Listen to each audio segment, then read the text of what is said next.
Sound check, check, 1, 2. This is the 217 Recovery Podcast with Corey Winfield, Ryan Beckman, It is and the Chris 217 Recovery Podcast. Chris Goss. But he did do something very funny, though. I'll get to that in just a minute. And I'll tell you a little bit about Chris and what the plans for Chris are with the 217 Recovery Podcast. You're going to be excited, especially if you're a big fan of Chris Goss. Joining me tonight, though, again, is, I guess you'll have to stop being a special guest, but tonight with me is Marnie. Hi there, how are you doing? Hi, Marnie. I'm doing all right.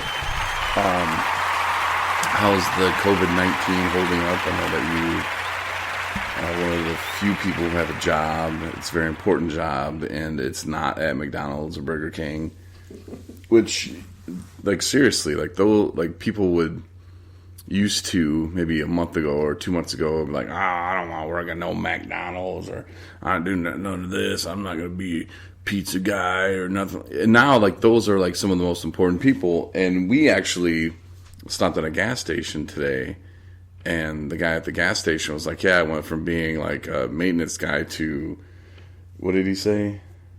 I don't know. He said that being a janitor and being a cashier was the last thing on his list of things to do. He was supposed to, like, educate people about staying safe and keeping their distance, and that's what he's doing now. Yeah. Well, before he was just janitor guy or something, or I don't even think it was maintenance. Maybe it was janitor, but now he's like running the cash register. He's telling people to stay home. He's, you know, doing all this crazy stuff that he, like you said, he never thought he would be doing. So that's pretty cool, you know, and I thanked him, and it might have sounded sarcastic because the way I put it, but I was like, thanks for being on the front lines. But no, man, without those people, without the people, you know, going in and, you know, working at the pizza places, working at the McDonald's, working at the gas station, working at the hospitals, you know, those people, and people working at the jails and the treatment centers, you know, because addiction doesn't stop. You know, Tyrone was telling me his buddy the other day called him and told him that his girlfriend had overdosed. You know, not Tyrone's girlfriend, but his buddy's girlfriend overdosed and died. And, you know, addiction isn't something that goes away. And in times like these, it could be even harder for us because it's easier for us to seclude, you know, and isolate. I mean, that's what they're telling us to do. Well, they're not telling us to isolate, but, you know, they're saying stay home and stuff like that. And, you know, when I was in active addiction with alcohol, man, this would have been a dream come true. Like, are you kidding me? Well, when I was in radio, it wouldn't have been because I still would have had to go to work. But if I had some other kind of job, though, man, telling me to stay home, and then you're gonna pay me and stuff too, like, right? Yeah, I would have been in the hospital for sure. But, you know, hopefully that there's enough resources that people can reach out. And speaking of that, I was interested in getting on Zoom, and this is where the Chris Goss stuff might come into play too. Is I don't know if Zoom's the right platform for us. A lot of people are using Zoom, but to do online meetings, 217 would host them. You know, Chris has his own thing, and even Tyrone, out of all people, I think would be good at hosting a recovery meeting. Ryan too. Ryan does NA. He's a big fan of NA. Whatever works for you, in my opinion, is great. You know, whatever works for you, and celebrate recovery. You know, if we can find somebody, and I'm sure we can, you know, who's into that, or Dharma, you know, just have different platforms. Well, that's why I don't know if Zoom would really work out for us, because to have different people host it costs more money. It's like $20 a person per host is what their website said. And I kind of reached out, was kind of feeling them out, and just got some real bland automated response. So I was like, maybe it's not Zoom. Maybe that's not who we go with. But, you know, whoever we're going to go with, we're going to give people opportunities, people with probably not even with 217 recovery right now, but that's the beauty of it, and that's the beauty of people needing help and people wanting to help.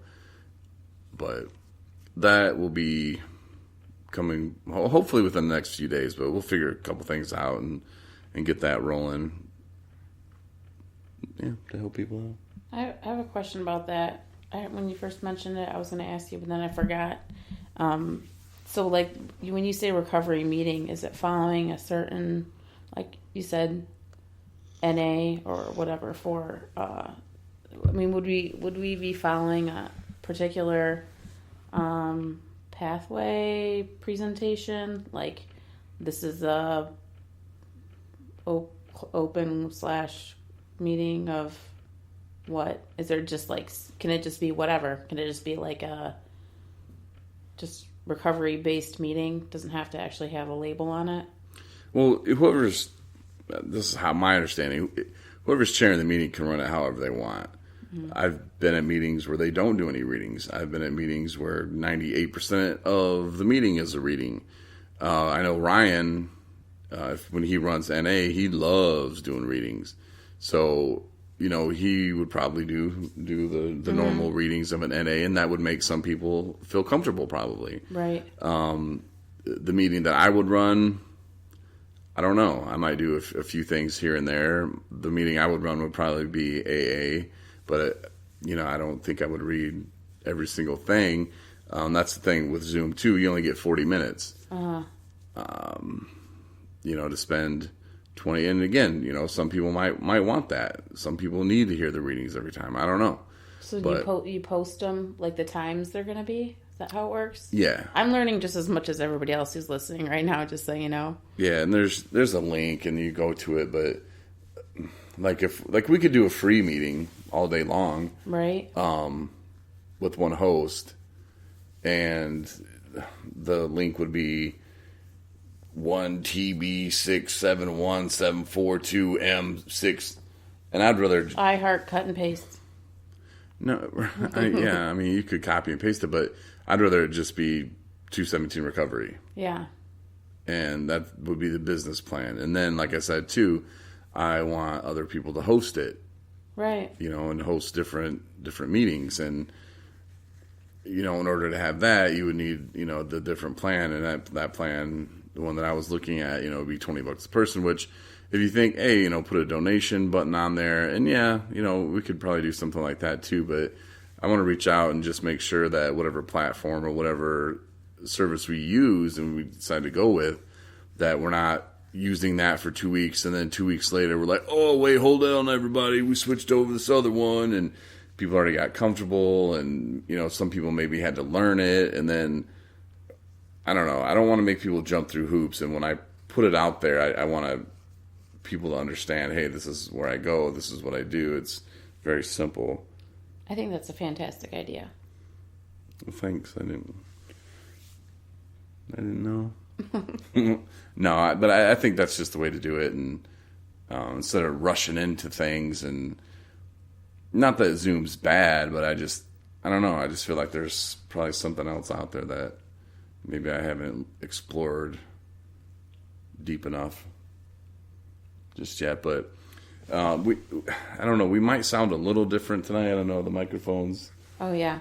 Scares you. Sorry. Oh, it's kind of big, and no, it's. I was trying to put no, it up to I your just face. like having this one.